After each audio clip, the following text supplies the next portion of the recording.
Mesdames et messieurs, bonjour. Merci pour votre accueil. Merci de m'avoir donné l'opportunité de venir ici parler de ce sujet.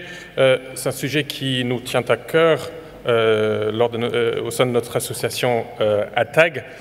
Ce que j'aimerais bien faire, c'est de porter l'aviation en général en tant que moteur du développement économique sur le plan global, non seulement local, bien sûr, en tant que moteur du développement économique. Notre aéroport joue un rôle très important, mais j'aimerais bien vous parler du rôle de l'aviation en général en tant que moteur du développement économique, mais d'un développement économique durable, puisque notre secteur a mis en place un plan stratégique pour garantir notre futur développement durable. J'espère que ça ferait un peu écho avec le reste de vos discussions de ce jour. Juste un mot sur l'association que je représente. ATAG est une association internationale, mais basée ici à Genève, un voisin de l'aéroport. Et nous regroupons tous les acteurs de la chaîne du transport aérien international, aussi bien les transporteurs que les aéroports, les services de navigation aérienne et tous les grands constructeurs mondiaux d'aéronefs et de moteurs. Nous avons l'honneur de compter parmi nos membres l'aéroport de Genève et quasiment tous les autres grands acteurs de la scène internationale. Nous travaillons sur la communication, la représentation au sein des instances internationales de l'industrie, surtout sur des questions environnementales et de développement durable. Juste pour donner un peu de contexte à mes remarques, je pense qu'il convient de considérer la dimension mondiale, internationale et complexe de notre industrie. Qu'est-ce que ça veut dire l'aviation internationale aujourd'hui? Ça veut dire plus de 1400 compagnies aériennes, ça veut dire plus de 1000 vols par jour, ça veut dire 3800 aéroports, ça veut dire 50 000 routes desservies, ça veut dire 27 000 aéronefs dans la flotte aujourd'hui, ça veut dire 3,5 milliards de passagers par année. C'est une industrie à taille conséquente, très complexe, mais qui a un apport économique également à l'échelle mondiale. Notre industrie représente plus de 62 milliards d'emplois créés ou soutenus par le secteur. Elle représente 2,7 billions de dollars d'impact économique. Si l'industrie aérienne était un pays, nous serions le 20e économie mondiale, à peu près la même taille que la Suisse. Et nous représentons 3,5% du PIB mondial soutenu par l'industrie. Mais nous aimons souvent parler non seulement des avantages économiques de l'aviation, il y a également tout l'aspect social, l'accès à l'éducation, l'accès à la santé pour les populations isolées, l'ouverture culturelle, touristique, intellectuelle, bref, l'aviation en tant que force au service du bien. Maintenant, avec tous les bénéfices économiques et sociaux, bien sûr, viennent une responsabilité environnementale. Et c'est une priorité de longue date du secteur. Depuis 2009, nous avons mis en place un plan stratégique avec 3 objectifs mondiaux, avec 4 piliers d'action pour mettre en place cette approche responsable à notre impact environnemental. Donc nous avons un premier objectif à court terme d'améliorer l'efficience carburant de notre industrie de 1,5% entre 2009 et 2020. À moyen terme, de stabiliser nos émissions de CO2 au niveau de 2020. Et nous avons un objectif à long terme de réduire de moitié nos émissions nettes de CO2 par rapport à 2005 d'ici 2050. Et pour arriver, nous avons mis en place un plan à 4 piliers d'amélioration tactique au sein du secteur basé sur les améliorations de technologie, d'opération, d'exploitation, d'infrastructures et de l'usage du règlement économique. Et j'en reviendrai dessus dans un instant.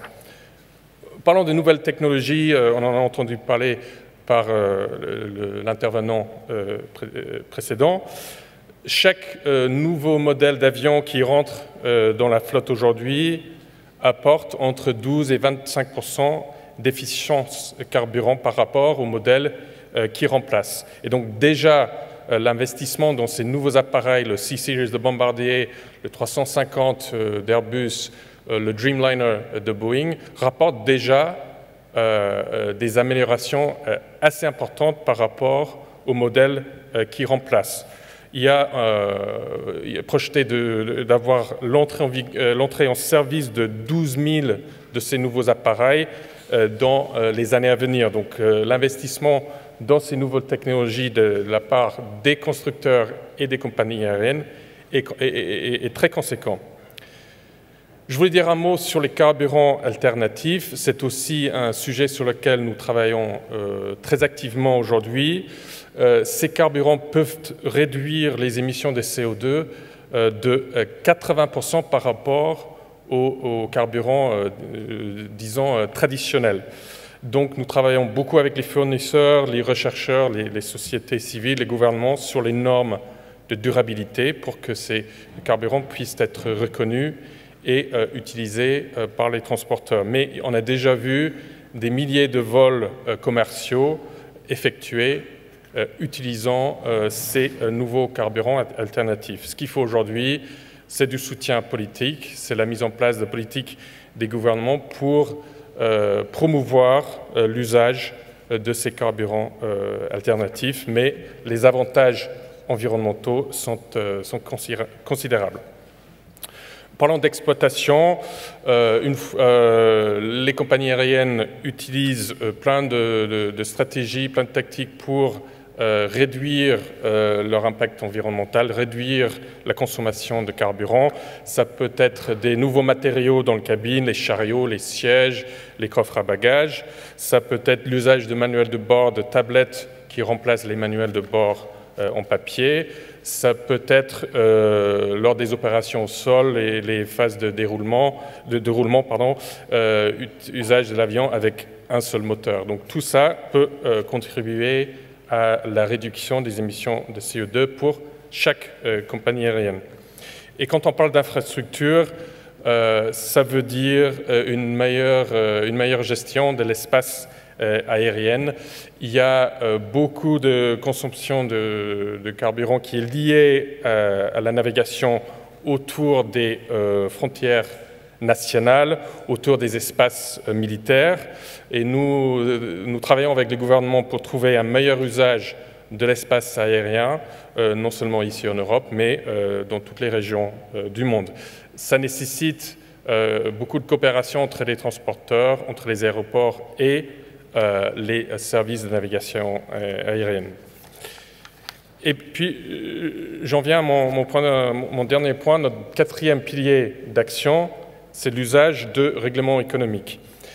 Et nous avons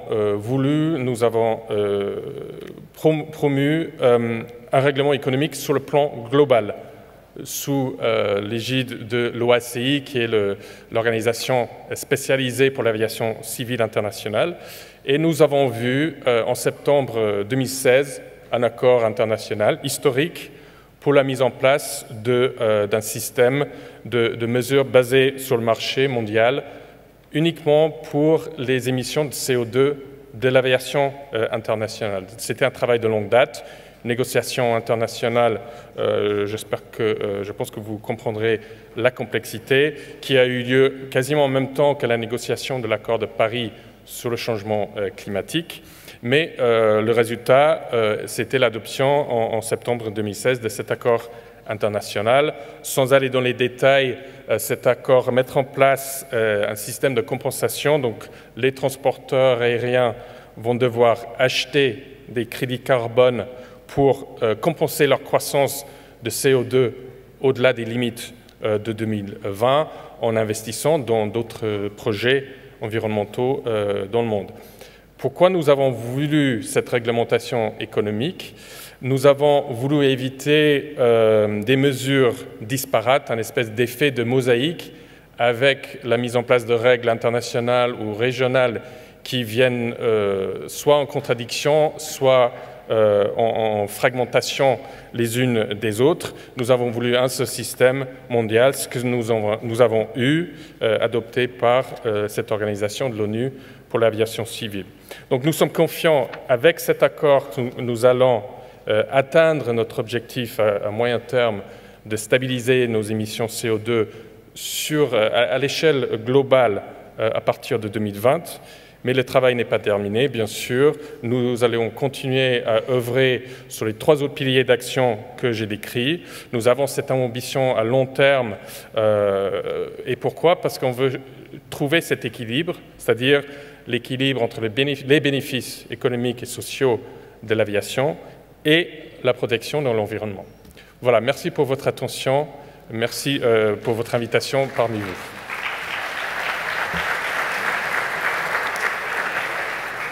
Alors nous avons une petite partie, si vous voulez bien rester, Maître Gilles, sur la scène, une petite partie réservée aux questions. Qui veut interpeller ce spécialiste de l'environnement et du droit? Alors, monsieur demande le micro, un peu derrière la caméra centrale. Oui, merci. Jean-Bernard Busset de Merlin. Vous avez parlé de carburants alternatifs. En quoi consistent ces carburants? S'agit-il de biocarburants ou d'autres formes de carburants alternatifs? Et j'ai également une autre question concernant l'accord sur la stabilisation des émissions CO2. Étant donné que grand nombre de compagnies aériennes sont américaines, est-ce qu'elles seront influencées par les récentes décisions du président Trump? Merci pour ces questions. Sur les carburants alternatifs, il existe aujourd'hui 5 méthodes qui sont approuvées, 4 méthodes de certification des carburants à usage par le transport aérien. Il ne s'agit aujourd'hui plus de biocarburants, c'est-à-dire des carburants, les méthodes qui sont en concurrence avec l'usage agricole ou alimentaire. Aujourd'hui, nous avons des méthodes pour produire ces carburants qui sont vraiment durables, c'est-à-dire qui ne sont pas du tout en concurrence avec l'exploitation agricole. Donc ça peut être des déchets municipaux, déchets agricoles, des cultures non alimentaires. Donc il existe ces 5 méthodes. C'est sur ces 5 méthodes que les compagnies aériennes d'aujourd'hui sont concentrées, parce que nous voulons vraiment que cette nouvelle industrie du carburant alternatif soit vraiment durable à long terme. J'espère que ça a répondu à votre question. Sur l'accord de l'OACI et par rapport à l'accord de Paris, ce sont 2 accords internationaux, 2 instruments juridiques totalement distincts. Et l'annonce de l'administration Trump par rapport à l'accord de Paris, pour nous, n'a aucun incident direct et automatique sur ce qui a été convenu pour l'aviation. Donc nous avons vu l'engagement des compagnies aériennes américaines pour l'accord sur l'aviation de l'OACI aussi engagé qu'il y a 9 mois. Donc je n'ai aucune raison particulière aujourd'hui de croire que la situation va changer. Merci. Un micro ici. Allez-y, monsieur. Oui, bonjour. Alban Bitz de la société Sofies. J'aurais aimé vous demander si vous deviez nommer les 3 mesures qui réduiraient l'impact CO2 de l'aviation.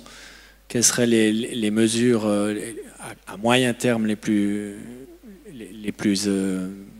impactantes que vous citeriez? C'est une question qu'on nous pose souvent parce que les compagnies ou les aéroports ou les constructeurs, ils veulent en quelque sorte un carnet de route pour arriver à nos objectifs. Ma réponse est la suivante. Les objectifs qu'on s'est fixés, le plan qu'on a mis en place, s'appliquent sur le plan global Donc nous n'allons pas réduire ça à une seule entité, à un seul pays, une seule région. Les objectifs s'appliquent au plan global et donc le plan d'action doit être mis en place sur le plan global.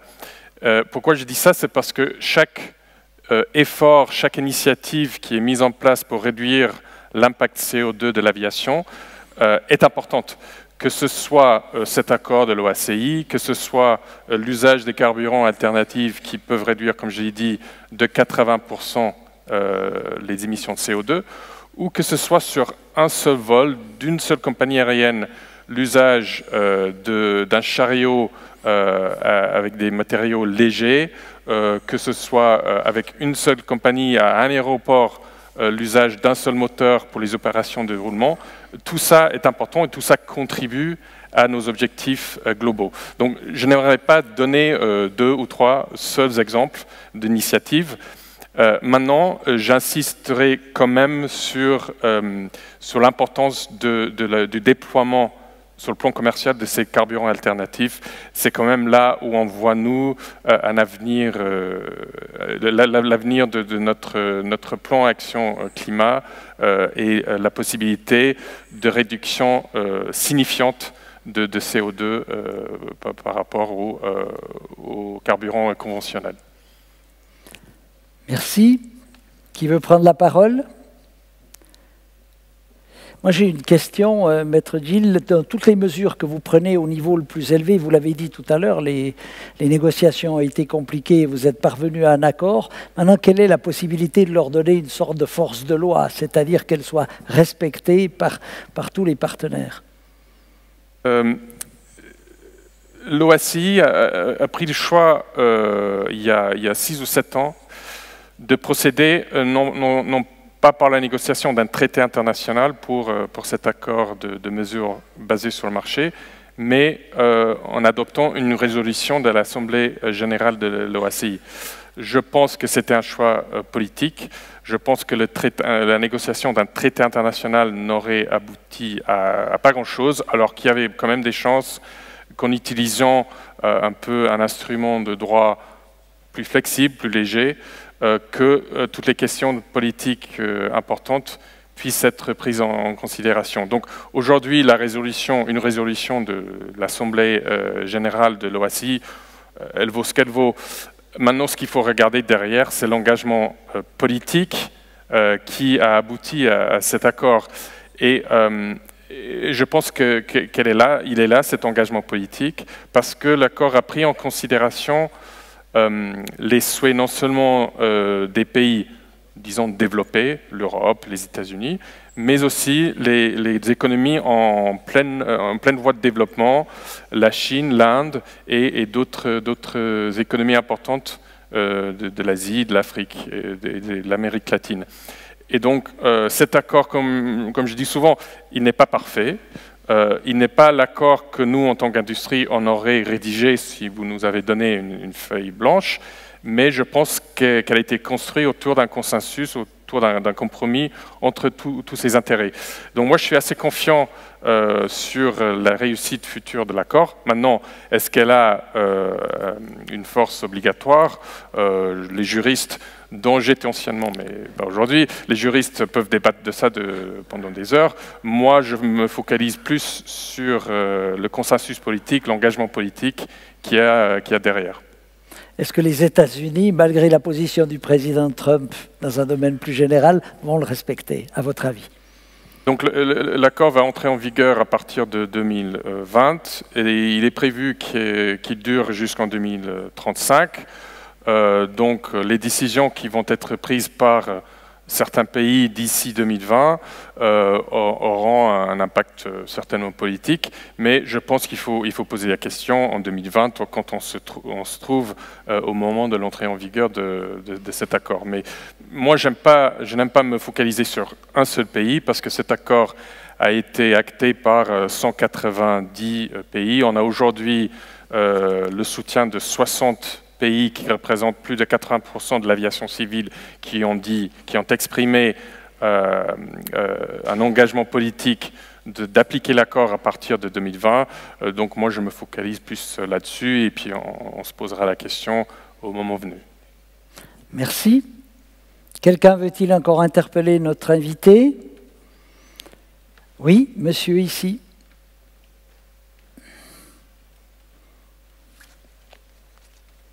Merci bien. Bonjour. Si je ne me trompe pas, l'accord OACI ne contient pas de prévision pour l'imposition des carburants fossiles, donc des carburants, disons, conventionnels utilisés dans les avions. Est-ce que vous savez peut-être pourquoi ce n'est pas le cas? Parce que si ça aurait été le cas, on aurait éliminé un facteur majeur de concurrence très déloyale vis-à-vis d'autres formes de transport et un facteur pour les lignes aériennes de maintenir les prix les plus bas possibles. Merci. Vous avez raison, cet accord de l'OACI de septembre 2016 ne traite absolument pas la question de l'imposition des carburants. Donc il s'agit, comme j'ai dit, d'un système de compensation. Sans rentrer dans les détails, chaque compagnie va regarder son niveau d'émissions en 2020 et va compenser la croissance de ses émissions CO2 à partir de cette date-là, chaque année. Donc, va devoir acheter des crédits dans des projets de réduction de carbone ailleurs dans le monde pour compenser la croissance de ses propres émissions CO2. Voilà, je résume, mais le système est à peu près cela. Il y a une très bonne raison pour laquelle l'imposition du carburant n'est pas traitée par cet accord et n'est pas traitée d'ailleurs dans d'autres accords. Ça a été décidé au début de l'aviation internationale dans les années 1940, juste après la guerre, avec la signature de la Convention de Chicago. Il a été décidé dans cette convention que le carburant utilisé dans l'aviation internationale ne sera pas imposé. Une très bonne raison, c'est par sa nature, notre industrie est internationale. Vous mettez du carburant dans l'avion à Genève, vous allez traverser plusieurs pays avant d'arriver à votre destination, vous allez reprendre du carburant là-bas, éventuellement pas, vous allez repartir dans un autre pays, dans un tiers pays, vous allez revenir chez vous, l'avion va revenir chez lui au bout de ce voyage. Il est tout simplement très complexe, voire impossible, de décider quel serait le pays qui imposerait ces lois d'impôt sur le carburant qui est porté par un avion qui est exploité sur le plan international. Maintenant, sur les opérations nationales, les vols domestiques, le carburant est taxé par le régime fiscal local. Merci. Alors, s'il n'y a pas d'autres questions, je vous prie d'applaudir notre orateur. Merci beaucoup. Merci.